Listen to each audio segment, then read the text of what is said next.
Good afternoon and happy Tuesday, folks. In today's Lions Rumors video that's sponsored by Prize Picks, we're talking about Detroit Lions star Jack Campbell getting robbed in ESPN's latest NFL rankings. Newly minted $81 million star compared to Bears legend. Why Lions veteran quarterback could be a surprise cut candidate. Penei Sewell named the top offensive tackle in the NFL. Yahoo! Detroit Lions 53-man roster projection before Lions training camp. My name is Mike Kimber with Lions Talk by Chat Sports, and I drop Lions news on a daily. If that interests you, I'd ask that you subscribe to the channel. Without further ado, let's get into today's Lions Rumors.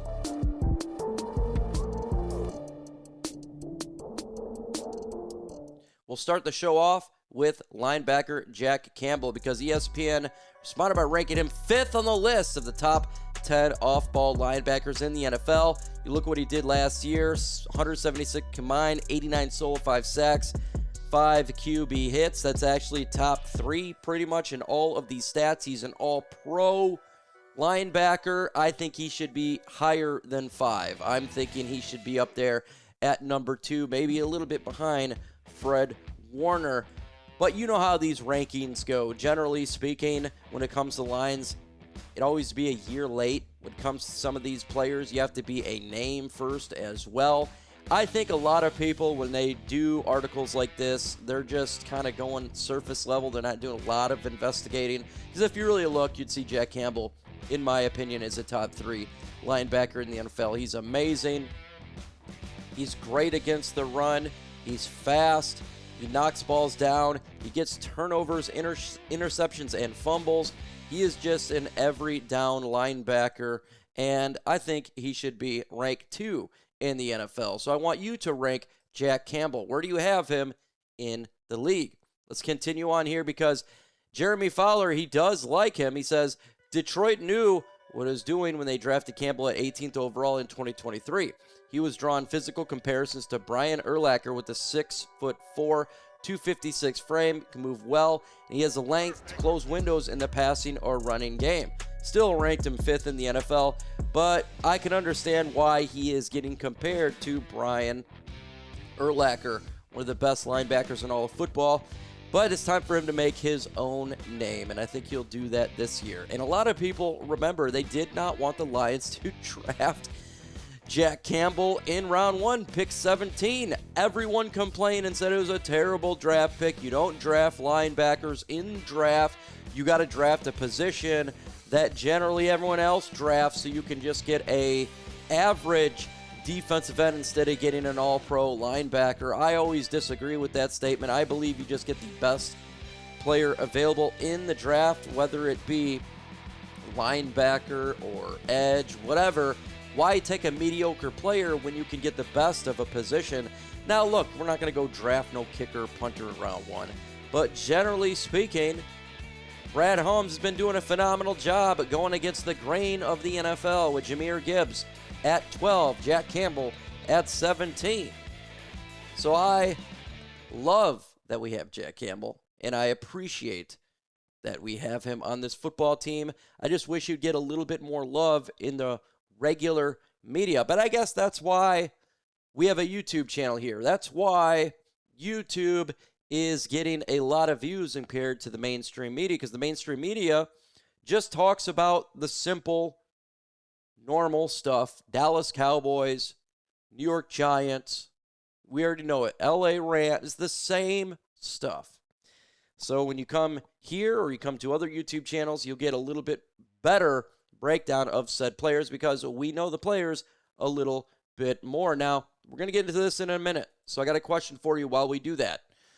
Who is going to be QB2? Do you think it's going to be Teddy Bridgewater, put TB? Do you think it's going to be Luke Altmaier, put LA?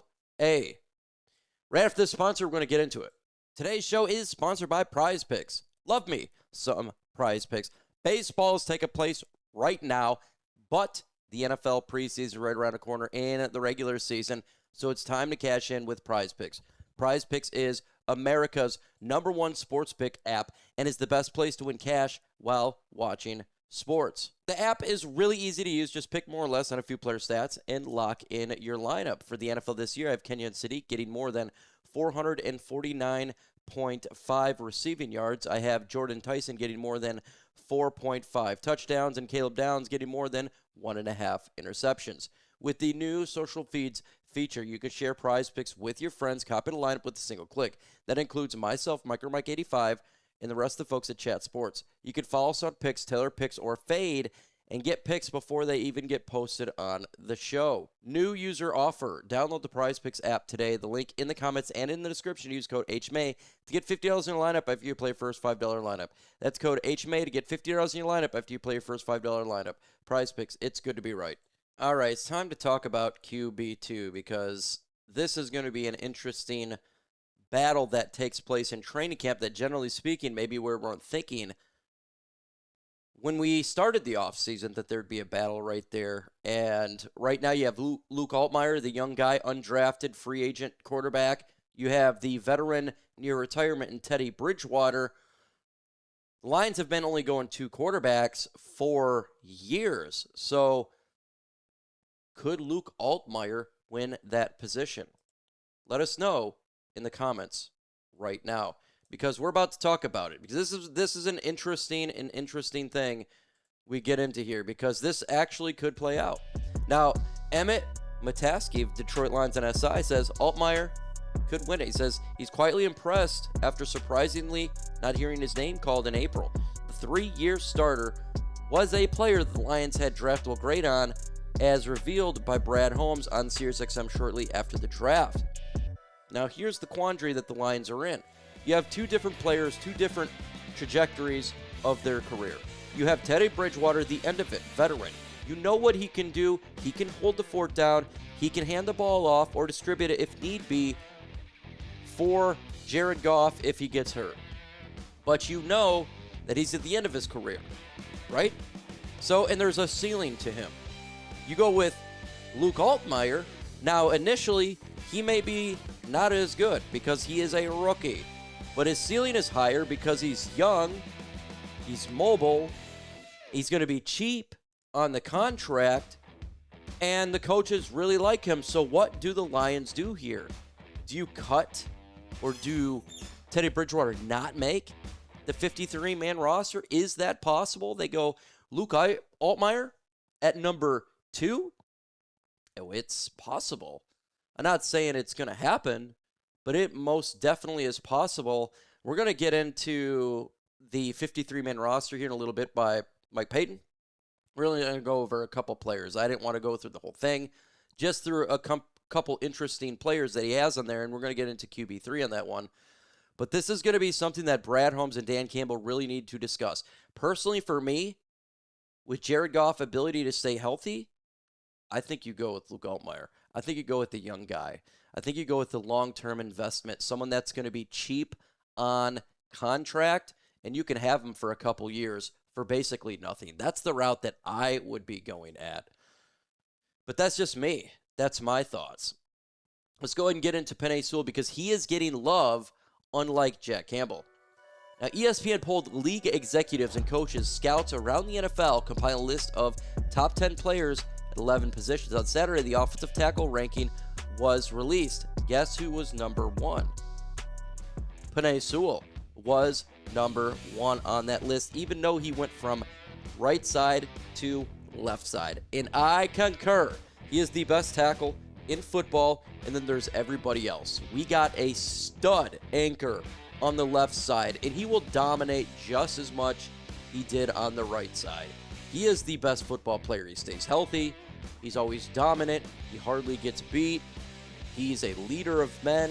He's exactly what you want on your roster. He's a dog, and he moves that pile, and he pushes that pile, and he needs to be shown love for the work that he has done because he does phenomenal work. Now, this is a player that does get love.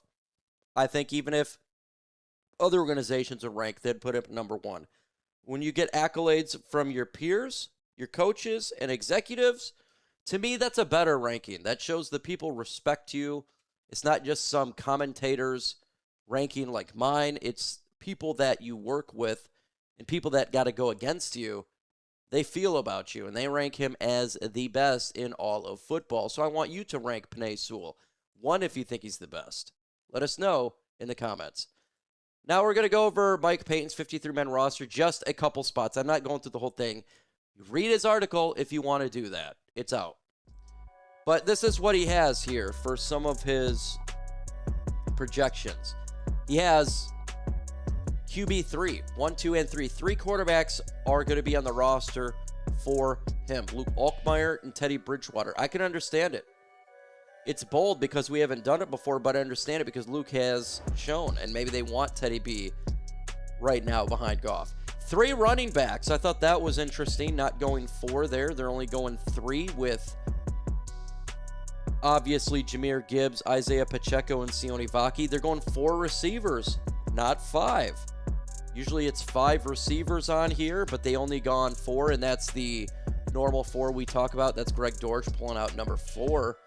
In which I do believe Greg Dortch makes this roster. Could they go 4 receivers? That would be... But remember, also Jackson Meeks was placed as the tight end. Levi Onwuzurike did not make the cut, as he was cut from the team. He didn't make the team on there. He has been cut, according to Mike Payton. Those are intriguing. Intriguing takes there. Something that we haven't done in a long time. We haven't done 3 quarterbacks in a long time, 3 running backs, or 4 receivers. So that's a lot of anomalies. But you want to know what? If it's the best 53, I don't care.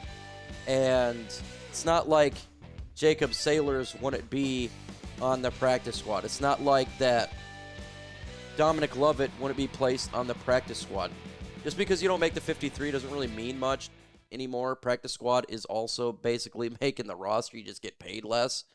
So you got to put that into factor. I don't think there's going to be much surprises in the Lions roster this year, to be honest with you. Again, with the practice squad and how they utilize it now, they're basically on the team. So give me your thoughts about your today's Lions rumors. Adios.